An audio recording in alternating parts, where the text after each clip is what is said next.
Meghan is in extreme fear mode when Harry is getting out of control. She can't sleep. Okay, so there is a source from LA saying that Meghan has been suffering from weight loss because she is so worried that she has loosened her grip over Harry while trying to navigate a big Hollywood comeback. So apparently, Meghan's anxiety really gets bad when she's not in complete control. The source was talking about a possible reason behind Meghan's stress, saying that she and Harry are in a lot of debt after losing that Spotify deal. And that's not all. Apparently, there is another reason too. So, this insider is saying that it seems that the pressure of making her mark in Hollywood is finally getting to Meghan. Trying to reestablish herself, constant money problems, Harry traveling and leaving her home alone a lot, it all adds up. She's stressed, and friends are afraid she could be spiraling. Okay, so here it goes, friends. This is it. This is the moment we have been waiting for. Meghan Markle is starting to lay the foundation for Harry to be blamed for the failure of that marriage. She's going to try to claim as much money as she possibly can when all of this ends. Now, of course, it could never be her fault. Let's remember, it's always somebody else's fault. Meghan Markle is blameless. She's a perfect angel. And now Harry's going to be her latest fall guy, it looks like. But I'm going to go ahead and ask the obvious question here. How many people are going to fall for this BS? And is this little story being encouraged by WME to try to rehab Meghan's image? Oh, poor Meghan, of course. It's Harry making her feel so incredibly anxious. Well, if we know anything about narcissists, we know it's common for them to go after their partners to make themselves look like the victim. I mean, Meghan caused the royal family so much pain. She's not a victim. She never has been, never was. She's just a delusional narcissist.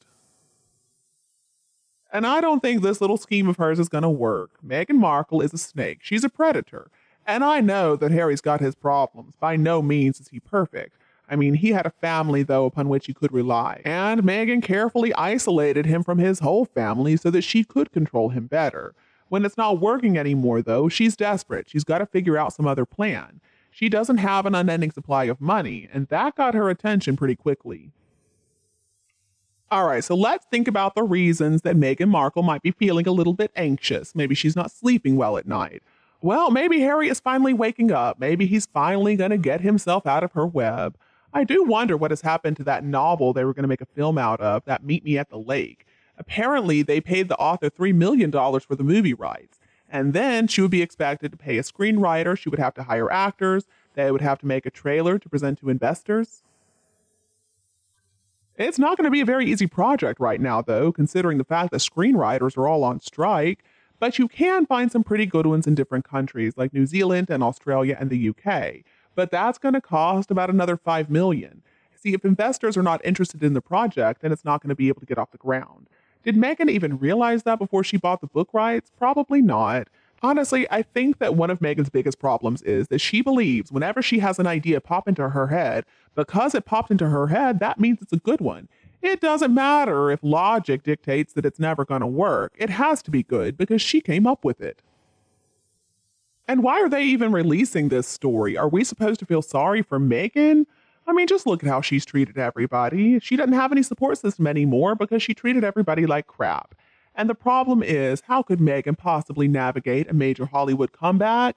I mean, she's never done anything to come back to in Hollywood. To make a comeback, she would have needed to be successful in the first place. When two powerful Hollywood power players call her out as being talentless and a grifter, I think we know she's done in Hollywood. I mean, she was never successful or established to start with. And I don't know if you've heard this story before, but apparently Meghan Markle couldn't even work in Hollywood because she wasn't a member of the Screen Actors Guild. And she got caught lying to somebody claiming that she was. And that apparently is why she had to go work in Canada. And as far as feeling stressed out, okay, well, I think that Meghan Markle is planning her exit. She's going to leave the home. She's going to leave Hollywood. She's going to get out of her remaining contractual agreements. She's going to get out of that marriage or all of the above. We have seen this happen before. Let's remember when Meghan ran away from the palace for her safety and her mental health. Well, and it doesn't seem like she cares about the stress that she caused Harry's family and even Britain when she lied in so many interviews with him. Now she can feel what so many people felt by all her lies, her bullying, and her work-shy behavior. I think she's going to be hard pressed to find somebody who feels pity for her. I know we don't. Now, maybe they should have saved some money. Maybe they could have lived within their means instead of trying to be bigwigs. I heard that Meghan had to borrow millions from loan sharks, and now they're coming from their money and she doesn't have it. Well, Meghan, most of us have to figure out how to do a budget. Maybe you should do the same. And why does she think that it's something so special feeling stressed out? I feel stressed out on a daily basis. I mean, look at the poor generation, people who are struggling just to feed their kids. Maybe she and Harry can get jobs with minimum wage. Meghan's spoiled. She believes that she really is somebody she's not, and so she's always going to face difficulty because of that. Do you remember how Meghan used to tell us that it was so easy for her to call up these important people at any time, like the late Queen and the Archbishop? All right, let's just analyze this a bit, shall we? Maybe at one point, early on in the marriage to Harry, maybe we could have believed that she did have the ability to call up the Queen. But personally, I'm not convinced it was ever the case.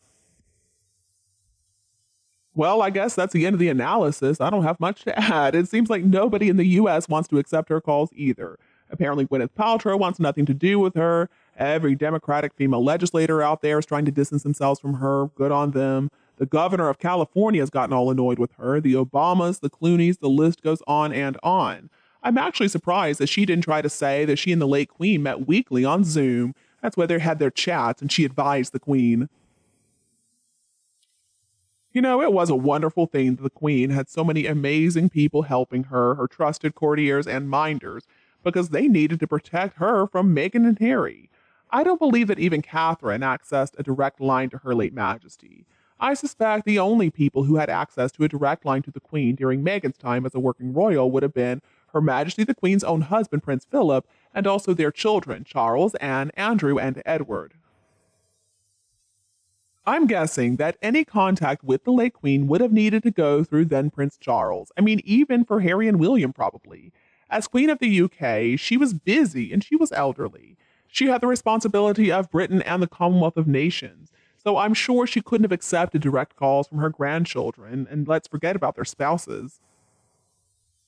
The Queen's children, in fact, were the first line of support for their children, and because she was in her 90s, she wasn't in any position to be acting as a mentor or throwing lifelines to Meghan Markle, the mattress actress, who managed to stalk and trap her insane grandson when he lost his mind. No, I think the Queen was very well protected. She was not going to be harassed by Meghan. And see, Meghan says a lot of this stuff because she knows the palace is not going to comment on it, so she can say whatever she wants to. But considering her habit of leaking fake news to the media, I'm going to leave it up to you to decide what you want to believe. So what I'm trying to say is, how many of Meghan's other revelations have been vindicated?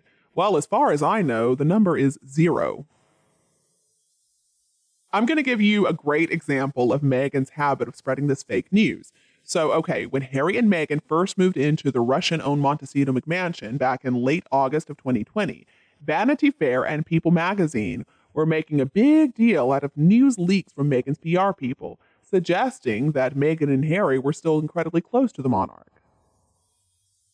And in spite of the fact that they were driven away to finding freedom thanks to forbidden love and racism, William and Catherine were so upset they were groveling to them, and they were planning to come visit them, and they were going to stay in their Montecito McMansion too. And Catherine was sending Meghan all of these special hand-picked gifts. I wish I were making this up, but no, Meghan Markle really is that delusional. She tells these crazy stories and expects people to believe them. It's all a bunch of smoke and mirrors, which is typical, but I would guess that the Archbishop, Justin Welby, probably wasn't overly excited by Meghan, so I'm kind of surprised to hear that Welby is allegedly just a phone call away from her, especially because she did her best to silence him during their wedding ceremony. She had that evangelist American pastor Michael Curry there, and she made him take over and control the narrative. Meanwhile, the guests were falling asleep. Another problem with Meghan's little story is that household employees are going to screen calls and they're going to answer the phone. I do not believe either the late Queen or the Archbishop want to be bothered by cold callers selling something. Can you imagine? Both of them live in literal palaces. Only a couple of people supposedly had the late Queen's mobile phone number, and one was her horse trainer, apparently.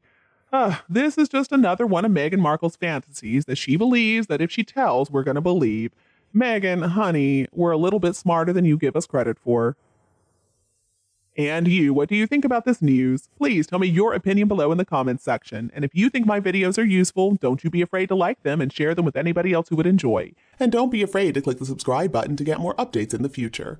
Thank you so much for tuning in. Have a lovely weekend, and we'll be back to see you all tomorrow.